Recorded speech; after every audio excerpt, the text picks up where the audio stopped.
In the beginning was the Word, and the Word was with God, and the Word was God. In him was life, and that life was the light of all mankind. The light shines in the darkness, and the darkness has not overcome it.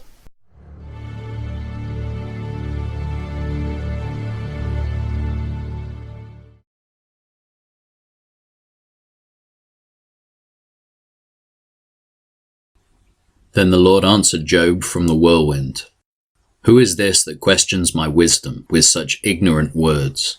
Brace yourself like a man, because I have some questions for you, and you must answer them. Where were you when I laid the foundations of the earth? Tell me if you know so much. Who determined its dimensions and stretched out the surveying line? What supports its foundations, and who laid its cornerstone as the morning stars sang together and all the angels shouted for joy? Who kept the sea inside its boundaries as it burst from the womb, and as I clothed it with clouds and wrapped it in thick darkness? For I locked it behind barred gates, limiting its shores. I said, 'This far and no further will you come. Here your proud waves must stop.' Have you ever commanded the morning to appear and caused the dawn to rise in the east? Have you made daylight spread to the ends of the earth to bring an end to the night's wickedness? As the light approaches, the earth takes shape like clay pressed beneath a seal. It is robed in brilliant colors. The light disturbs the wicked and stops the arm that is raised in violence. Have you explored the springs from which the seas come? Have you explored their depths? Do you know where the gates of death are located? Have you seen the gates of utter gloom? Do you realize the extent of the earth? Tell me about it if you know. Where does light come from and where does darkness go? Can you take each to its home? Do you know how to get there?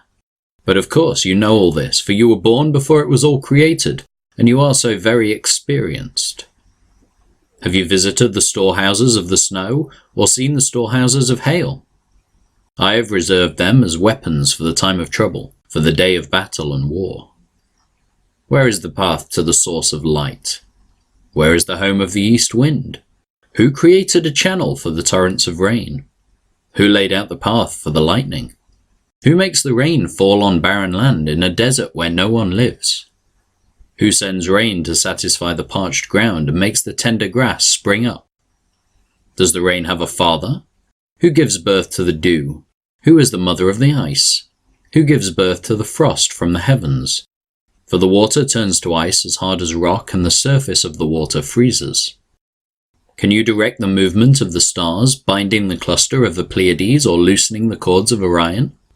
Can you direct the sequence of the seasons or guide the bear with her cubs across the heavens? Do you know the laws of the universe? Can you use them to regulate the earth? Can you shout to the clouds and make it rain? Can you make lightning appear and cause it to strike as you direct? Who gives intuition to the heart and instinct to the mind? Who is wise enough to count all the clouds? Who can tilt the water jars of heaven when the parched ground is dry and the soil has hardened into clods? Can you stalk prey for a lioness and satisfy the young lion's appetites as they lie in their dens or crouch in the thicket? Who provides food for the ravens when their young cry out to God and wander about in hunger? Do you know when the wild goats give birth? Have you watched as deer are born in the wild? Do you know how many months they carry their young? Are you aware of the time of their delivery?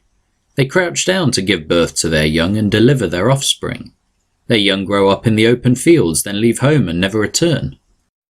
Who gives the wild donkey its freedom? Who untied its ropes? I have placed it in the wilderness. Its home is the wasteland. It hates the noise of the city and has no driver to shout at it. The mountains are its pasture land, where it searches for every blade of grass. Will the wild ox consent to being tamed? Will it spend the night in your stall? Can you hitch a wild ox to a plough? Will it plough a field for you? Given its strength, can you trust it? Can you leave and trust the ox to do your work? Can you rely on it to bring home your grain and deliver it to your threshing floor?